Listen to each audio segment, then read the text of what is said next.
everyone, Kathy here and welcome back to my channel. Today, I have invited the co-founder of the Intellectus Group to talk to us about his own professional experience as an entrepreneur. Rohith Amruthur is a young executive from Chicago who works in customer success and runs his own business where he helps his clients start a new life. Good afternoon, Rohith. Thank you so much for taking the time to speak with me today. Hi, Kathy. Thanks so much for having me on. Thank you. You have such an impressive background. As I can see from your resume, you first graduated from the University of Pittsburgh. You then worked in customer success for several companies. And finally, you decided to leave it all behind to open your own company called the Lost Geographer. Can you please tell us a little bit more about that? Yeah, absolutely. So as you mentioned, I graduated from college and I double majored in chemical engineering and economics. So my initial thought was I was going to go into the oil and gas industry, went to college and quickly figured out that wasn't at all what I wanted to do. And so that's why I picked up the degree in economics. Went through another phase where I said, okay, well, I wanted to work in the finance industry. And so I'm a huge geography nerd, as you could say. I'm very passionate about geography. And I wanted to create a way where people could become geographically and culturally literate, meaning know what geography is, know about different cultures, and let people come to conclusions for themselves. Culture stems from geography, if you really look at it, right? Because what is culture aside from how did these people adapt to their environment? And a very, very good example of that is if you look at a lot of the warmer countries, historically, the Maya, the Aztec, they all worship the sun because they all live in very warm climates. But then if you go to the north of Europe, for example, the Nordic countries, the Vikings, they worship Thor, Odin, and they had a very rough environment, climate. So that's why these gods were also very rough and rugged.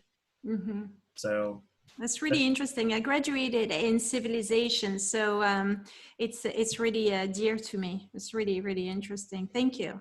Yes, so you know what I'm talking about. So I understand that you're also the co-founder of an e-learning company called the Intellectus Group.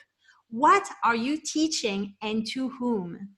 So that's really interesting. So it's actually really, really coincidental that you're asking this question because literally last night I submitted the paperwork to get the company name changed officially from the Lost Geographer to the Intellectus Group.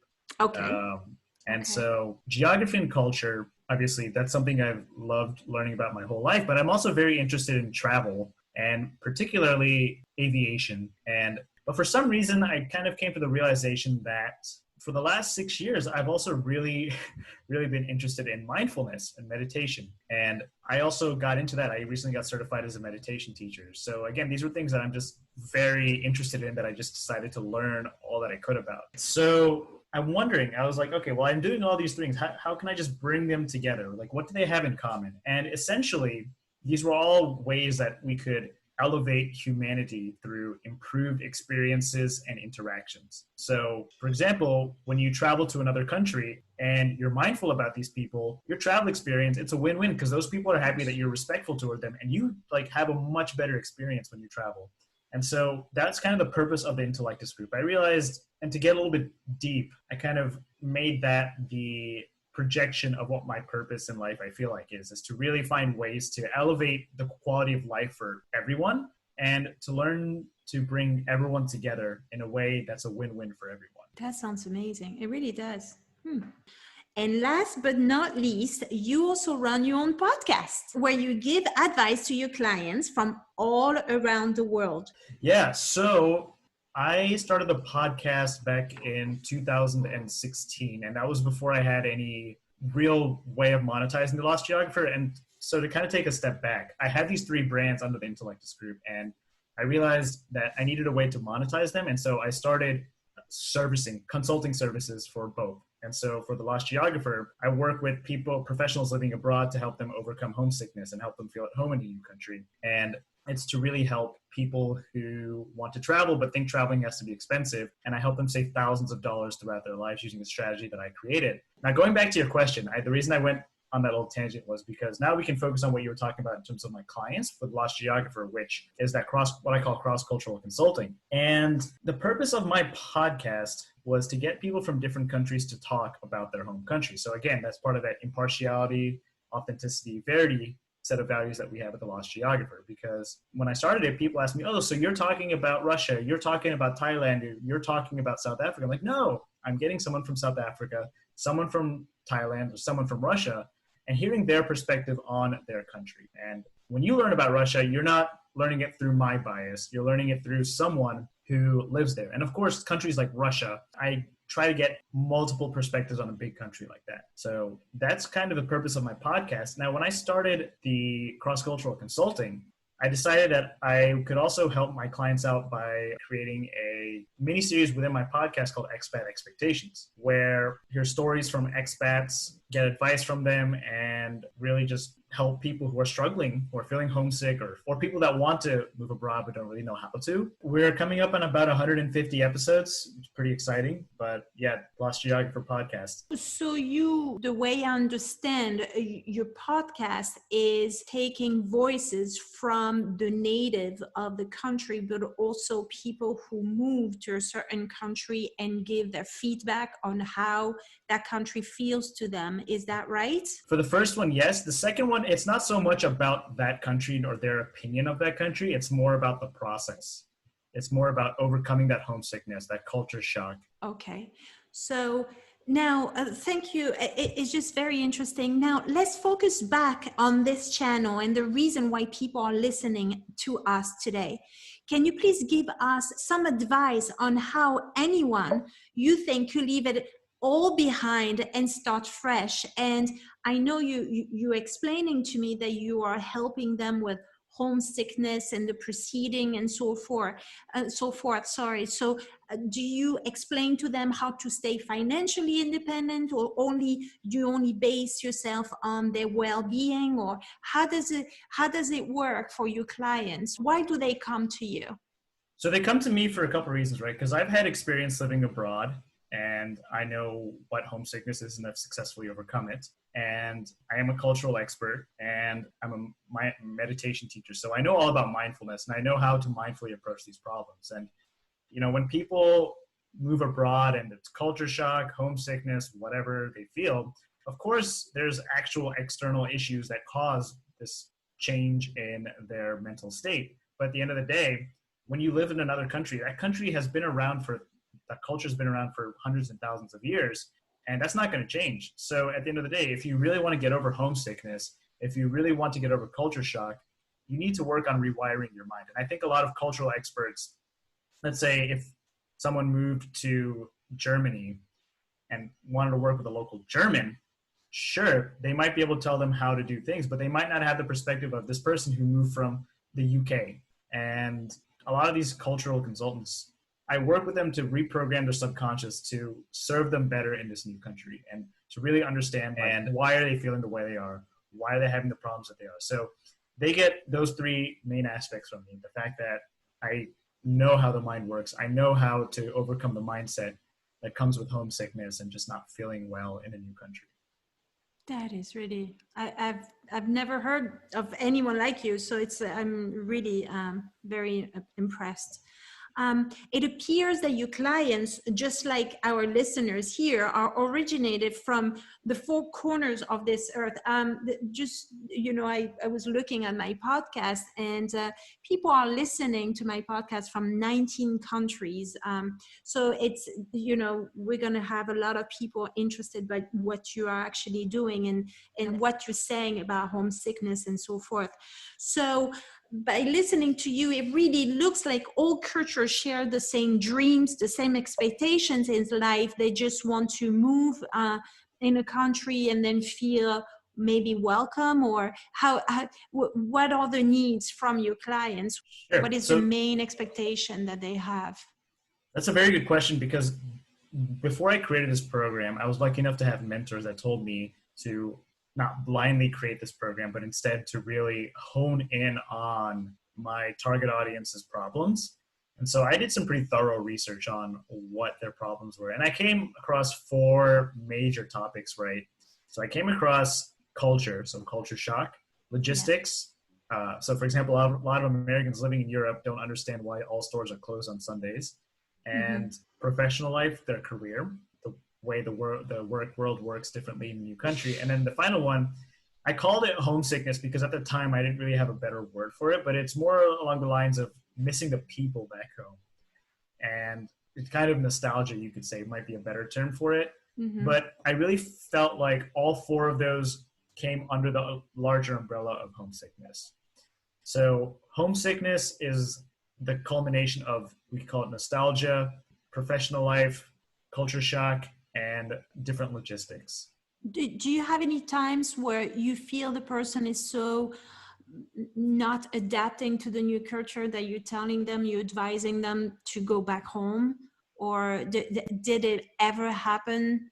That's not what they pay me for. Okay, they are paying you for to help you adapt to the situation. Do you also help them with the logistics? Because you brought up two other points, logistics and jobs. How can you help on this? So it's more along the lines of showing them the way. And I think the really most important part is to get them local guides and showing them how. So you're referring them to local people. Okay. It's not even referring them. It's showing them where they can go find it. Because surprisingly, a lot of people will just put a lot of these things off. You know, they'll put a lot of these things off. They'll worry about it, but they won't take any action on it. And that's the thing is, part of my job is to make sure that people follow through on things. People follow through on action. So someone moved to a new country and say, oh yeah, you know, the people here speak English. You know, I know my life would be better if I actually learned the language, but you know, enough people here speak English. Well, then I ask, well, why don't you learn the language? Like, oh, it'll take a little bit too much time. Like, is that time worth having a better life and having more friends and really overcoming homesickness? Like, you'll have a new home in this new country.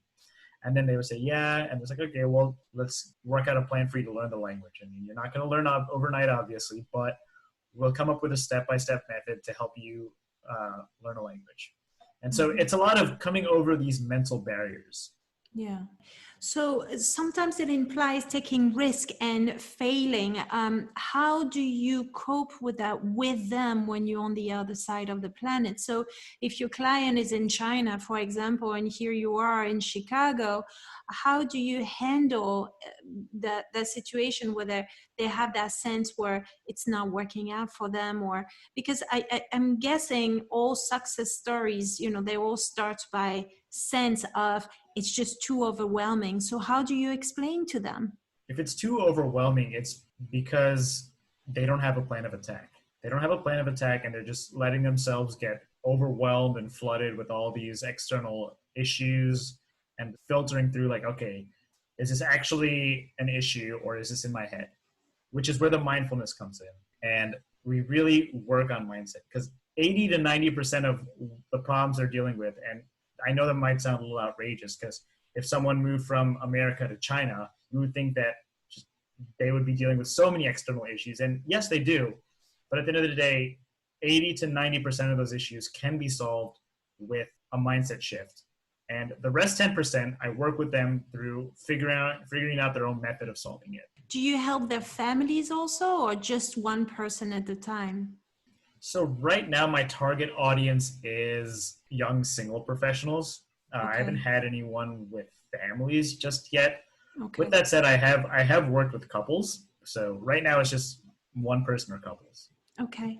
How do you quantify the amount of risk to be taken to achieve a dream? How much risk does one need to take in order to go for it? With that, I don't make any decisions for my clients. I let them come to their decisions on their own. I should say that. Of course, I advise people on certain things, but not without getting a clear picture of what they want. And when they hear their own dreams and goals from someone else's voice, along with that sense of urgency and that sense of opportunity costs, I think the opportunity cost is the most important part of it. Understanding, well, if I don't do this, what happens? Or if I waste this much time, well, that's just that much time more that I don't get to achieve my goal.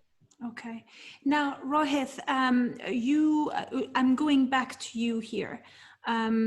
You also mentioned that you had, after graduating, you had several jobs where you could fit into a box like so many of us. And then one day you decided just to leave it all behind and create a company that I have never heard of anyone doing what you do. So it takes a lot of courage to do what you're doing, actually. What made you leave everything behind and say, I can do it? What mindset did you have? So it's kind of funny. I started Lost Geographer in 2014, and in 2017 I started my first job, and I lasted there for a year. And I said, you know what, I'm going to do this full time. I'm going to work in the Lost Geographer full time. And I did that for about 6 to 8 months, and then it didn't work out. That was when I kind of started the travel agency to really monetize the Lost Geographer, and it wasn't working out. It wasn't really what I wanted to do.